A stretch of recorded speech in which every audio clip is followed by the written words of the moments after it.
Hi everybody, it's me, Miss Parks. I am 3 pies away from done, and I figured I'd let you in on the secret while I'm wrapping up, and I'm standing here in my kitchen. So I try to do 2 at once. That's one of my little secrets. But all that's in here right now is 2 cups of water that I heat up. In this bowl right here, I have a 1.5 cups of sugar and a 1.5 tablespoons of cream of tartar. Okay? Cream of tartar, it sounds like a cream, but it's just a spice that you find in your spice aisle. It's right here, cream of tartar. Okay? And I'm just using ordinary granulated sugar. So you do 1.5 cups of this, and you mix it with 1.5 teaspoons of this, teaspoons, not tablespoons, teaspoons, and then you slowly dissolve that in your 2 cups of water. Oh, that's not very slowly. So I'm just going to dissolve that in my 2 cups of water. Okay, it's kind of an interesting way to make an apple pie. Okay, and I have 2 of these going at once. Like I said, I'm almost done.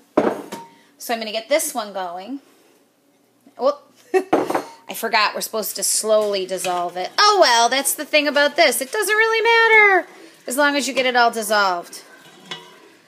So I am dissolving this in the pot. Okay, this one looks pretty dissolved in here. So I'll show you what, next we add the...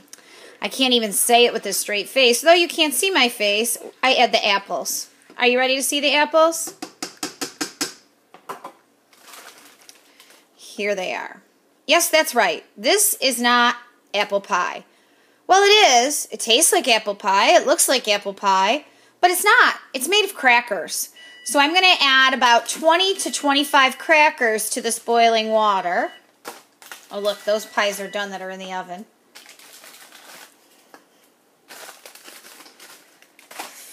Let me add them, and then I'll be right back. Look, there's the bowl. And when you add them, you want to add them so that they are not on top of each other. Ouch. Boy, that's hot.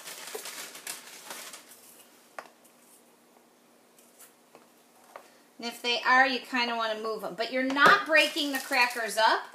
You're putting the crackers in whole. So this one's just about, got all the crackers in this one. Let me show you what this looks like. It looks like that, okay? So there's about 20 to 25 crackers in this mixture, and you can see it's starting to boil vigorously. We're going to boil it. I'll set the timer for 3 minutes, okay? And while we're doing that, I'll add the crackers to the other one.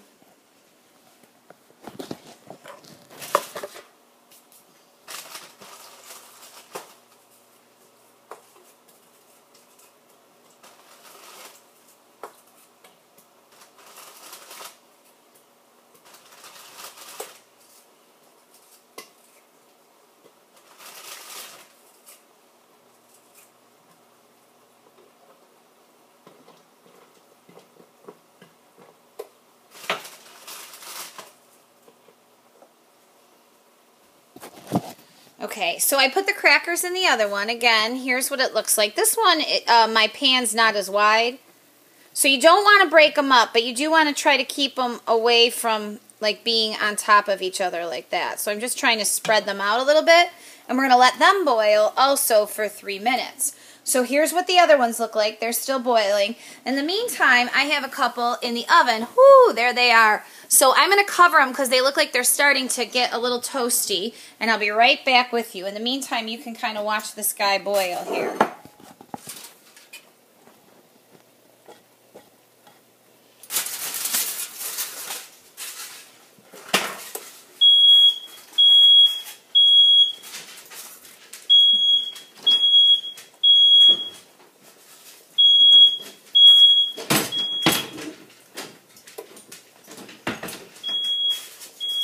Don't worry, nothing's on fire. I have a super sensitive smoke alarm. So,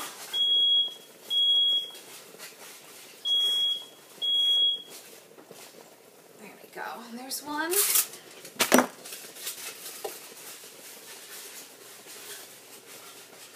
There's two. Let me get the other one.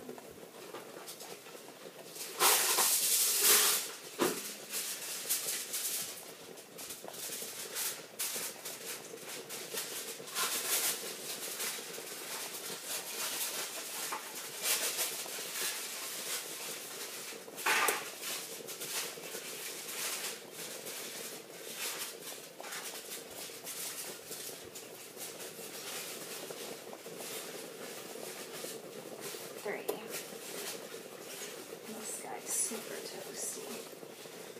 Okay.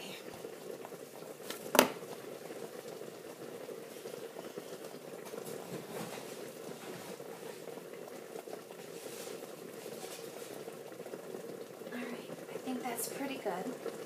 Alright, so those, I just covered up the crust of the ones in the oven, and I'm just going to bake them for about 7 more minutes or so. This is done boiling now. It's been 3 minutes for this one. So now we're going to take it over here and we are going to pour it in our pie crust. So these are just store-bought pie crust, Pillsbury pie crust, and I've laid them out in a pie tin, and I will come over and pour that mixture into here.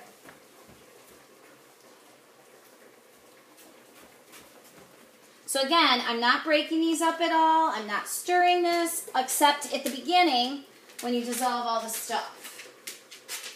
Okay, so now I have the Ritz crackers in the pie, and you're going to add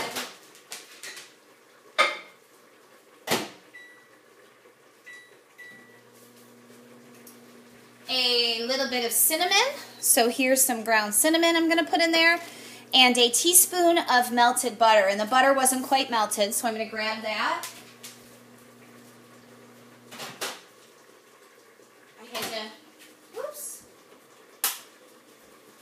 I had to nuke it for a couple more minutes. So this is just a teaspoon of melted butter. And I'm going to pour the melted butter over that. And I'm going to sprinkle it with some cinnamon. And voila, there is your apple pie. I will top it with another pie crust that you should let these sit at room temperature. I do not like them getting too warm because then they're kind of hard to unravel. These ones are starting to get a little bit too warm, but they tend to stick together a little bit more when they're too warm. And that makes it a little bit hard to unravel them. So,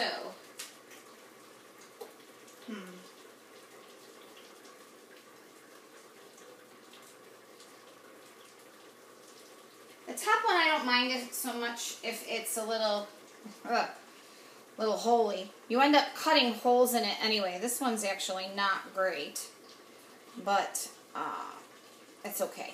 I'll work with it. So then you just cover it with the top pie crust. Okay, again, like I said, you end up cutting little holes in it anyway, so I'm not too worried about that hole. You need to vent it. So you cut some holes in it, or you lay it over. I like to remove the excess, and I save that later, and I make my kids little tarts with it. Little non-apple apple pie tarts. And you pinch the edges together. Okay, so you just go around like this and pinch your edges together all the way around.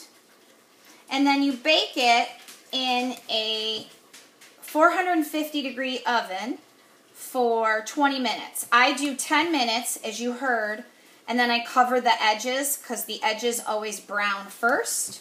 This is a little bit extra here. So I do